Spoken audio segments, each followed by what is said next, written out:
그 중국의 핑안그룹 그 보험으로 보험회사. 유명하죠. 예, 네네. 걔네가 이제 자회사로 가지고 있는데 홍콩에 주식에 상장을 하기도 했고요. 근데 이 회사는 재밌는 회사인 게 의사를 직접 몇백 명 이상을 직접 고용을 하고 있습니다. 그러니까 사실 이게 플랫폼 모델에서는 그닥 좋은 게 아니잖아요. 플랫폼이라는 거는 인건비 부담이 큰데 뒤에 빠져 있고 거래만 중개하고 싶을 텐데 왜 굳이 직접 의사를 고용하느냐 하면은 이 의사들이 진료하는 것 자체를 다 데이터로 쓰겠다는 이야기입니다.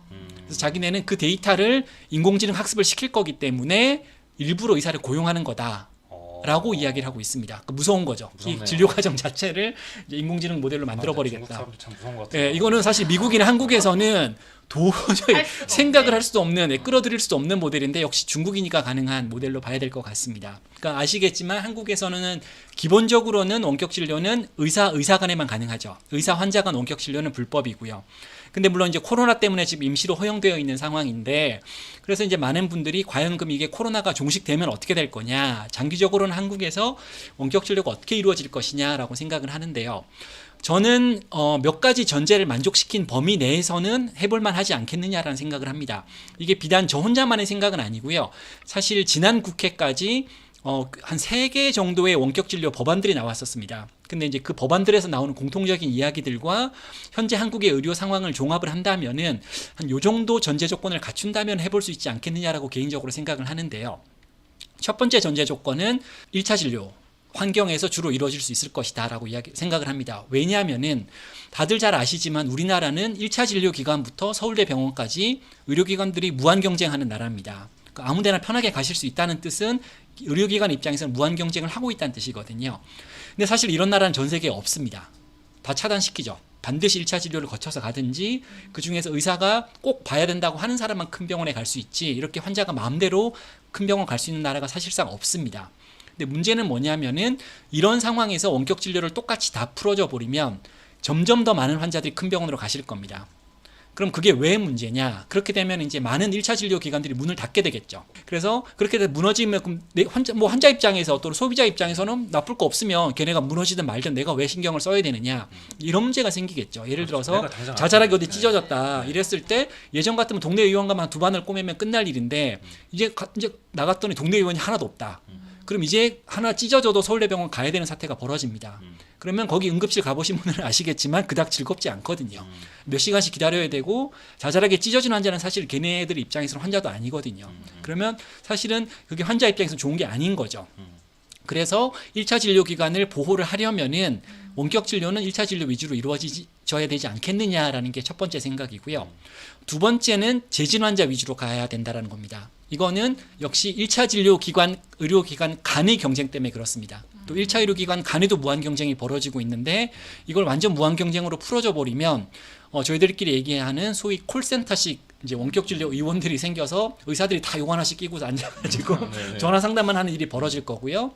그러면 전국에 한 2개만 남고 다 없어지는 사태가 벌어질 수가 있을 겁니다. 네. 그렇게 되면 근데 이제 재진 환자 위주로 가면은 기존에 내가 보던 환자 위주로 갈 거니까요. 이제 그런 식의 경쟁이 가속화되는 일이 아무래도 좀 부담이 덜할 거니까 1차 진료 환경에서 재진 위주로 간다면은 한국에서도 해볼 만하지 않겠느냐라는 게 제 생각이고요. 그러니까 재진이 그러면은 사실은 원격 진료 플랫폼의 힘이 강해지기가 힘들겠죠. 왜냐하면 플랫폼의 힘이라는 것은 내가 없었으면 이 환자 못 받았잖아. 근데 나 때문에 이 환자 받으니까 내가 돈을 좀 뜯어갈게 라는 게 어떻게 보면 플랫폼의 기본 힘이라는 건데 이렇게 재진 환자 위주로 간다면은 어차피 그 환자는 내 환자고 네가 해주는 거는 원격 진료를 도와주는 구실밖에 안 되니 내가 돈을 많이 낼 이유가 없다라는 계산이 서로 성립을 할 겁니다. 그러면 당연히 굳이 비교를 하자면은 배달의 민족과 같은 시기에 플랫폼이 나오기 힘들게 되겠고요. 그렇게 되면은 원격 진료 솔루션, 아까 제가 아메리칸 웰이라는 회사의 그 세스 모델 같은 회사밖에는 못 나올 것 같고 그렇게 되면 당연히 수익은 제한적으로 될 수밖에 없을 겁니다. 그리고 현실적으로 그나마 이런 제한적인 상황에서 원격 진료를 좀 제공할 법한 회사들은 기존의 어떤 의사의 업무 플로우에 들어와 있는 회사들, 그러니까 전자인무기록 회사라든지 아니면 이제 똑딱과 같은 진료 예약 서비스라든지 아마 이런 회사들 위주로 이루어지지만 아주 큰 돈을 벌기는 조금 힘들지 않겠느냐라는 정도로 생각을 해볼 수가 있겠습니다. 디지털 헬스케어의 어떤 제가 볼 때 가장 큰 특징 중에 하나는 우선 사람들이 좀 쓰기 시작을 하는 계기가 있어서 많이 쓰게 됐다. 그럼 데이터가 쌓일 거고요. 데이터가 쌓이면 인공지능 같은 걸 통해서 점점 성능이 좋아질 겁니다. 그러면서 성능이 어느 이상 좋아지고 나면 효과를 입증할 수 있겠죠. 비용 효과성 같은 것들. 그럼 이제 이걸 가지고 이제는 본격적인 보험한테 갈 수가 있는 거예요. 비용 효과성이 있으니까 우리 거 보험 적용해 주세요 말이 되면 이제 점점 선순환입니다. 보험 적용까지 되면 더 많은 소비자가 쓸 거고 그럼 이게 점점 선순환으로 돌아갈 수 있는 구조가 나올 텐데 미국에서는 이 첫 단계 마중물 역할을 해준 것이 고용주인데 과연 미국 이외의 국가에서는 누가 이 마중물 역할을 해줄 거냐가 사실은 답이 잘 안 나옵니다. 네. 그래서 오늘 깊게 드릴 말지는 못하겠지만 유럽 같은 경우에는 작년 말부터 이제 이걸 깨달은 것 같아요. 그래서 유럽의 몇몇 국가에서는 그 사회보험, 그러니까 우리나라로 치면 국민건강보험 같은 곳에서 임시 수가를 만들어서 일단 식약처나 FDA 같은 곳을 통과하면 묻지도 따지지도 않고 임시 수가를 좀 주고 한 1, 2년 동안 돈을 준 대신에 그 기간 내에 효과를 입증하면 계속 가는 거고 그게 아니면 탈락하는 거고의 구조를 좀 만들어내고 있습니다. 그래서 이런 마중물에 대한 중요성 그냥 야 니들 좋다며 근데 왜 아직까지 아무것도 못 보여줘라고 할 수 있는 게 아니라는 거죠. 네. 그래서 이제 이게 디지털 헬스케어의 하나의 어떻게 보면 가장 큰 숙제 중에 하나고요. 네. 좀 앞서가는 것 같지만 네.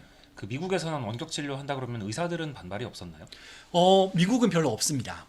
그러니까 제가 볼 때는 뭐 몇 가지 이유가 있을 텐데 한국같이 의사들이 무한 경쟁해야 되는 나라가 없어요. 그리고 지리적으로도 워낙 떨어져 네, 지리적으로 있어. 떨어져 있기도 하고요. 그리고 아마 미국에서 진료 받아 보셨는지 모르겠지만 기본적으로 15분에 한 명씩 예약 서비스로 진행하거든요. 어차피 한국처럼 3분 진료를 해서 끝없이 일을 해야 되는 게 아니기 때문에 어차피 널널하게 하고 그럼 남는 시간에 좀 할 수도 있고 예, 아니면 이런 식으로 이제 의사들이 마음의 여유가 있는 거죠. 그렇게 해도 잘 돌아가니까. 그러니까 남들이랑 다른 의사랑 그렇게 경쟁을 위해서 노력할 필요가 없으니까 이게 돌아가는 건데 근데 제가 볼 때는 이게 약간 함정일 수도 있을 것 같아요. 그러니까 어느 수준을 넘어서는 순간 의사들이 원격 진료 플랫폼의 노예가 되는 거죠. 근데 물론 이제 의사는 뭐 비유가 조금 조심스럽습니다만 뭐 우버의 기사라든지 이런 분들에 비해서 좀 더 아무래도 뭐 전문직이라는 파워가 있을 테니까 그게 쉽지는 않겠지만 어떤 임계점을 사실 넘어가면은 아무래도 플랫폼의 힘이 강해지면서 처음에는 그냥 그래 나 남는 시간에 좀 쓰지 뭐 이렇게 시작했다가 나중에는 발목을 잡히는 사태가 한 10년 정도 지나면 있을 수 있지 않을까라는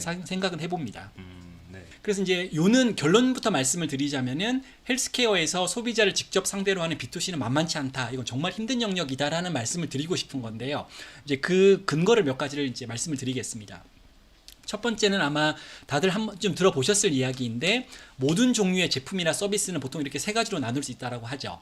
탐색제냐, 경험제냐, 신용제냐. 탐색제라고 하면 탐색하면 알만한 애들한테 물어보거나 네이버 가서 잘 검색해 보면 짐작할 수 있는 게 탐색제고요. 경험제는 그 정도만 가지고는 안 되고 내가 직접 써봐야 나한테 맞는지 아닌지를 알 수 있는 것이 경험제. 신용제는 경험을 해봐도 알 수 없다. 예를 들면 헬스케어가 사실 대부분 여기에 속하죠. 이게 수술을 받아도 내가 좋은 수술 받았는지 아닌지 알 수 없는 거잖아요. 근데 의사가 하라 그러니까 한 거고 수술 잘 되셨습니다 했으니까 잘한 거지 내가 경험으로 알 수 없는 부분이거든요. 그래서 이제 이거를 나눴는데 그래서 신용제는 사실 기존 의료기기는 대부분 사실 신용제죠. 많은 경우에 환자분들이 직접 경험으로 느끼기는 힘든 경우들도 있고 그래서 경험으로는 모르겠지만 검사했더니 의사가 자꾸 이거 좋아지고 있는 거다 그러면 그냥 믿고 가는 겁니다. 그에 비해서 B2C 헬스케어는 그렇게 의사같이 쉴드를 쳐줄 사람이 없는 거죠. 소비자에게 직접 팔아야 되니까. 그럼 직접 소비자가 뭔가를 직접 경험을 할 수가 있어야 되는 겁니다. 그게 결과적으로 진짜 건강에 도움이 되지 않는지는 사실 생각보다 중요하지는 않은 것 같고요.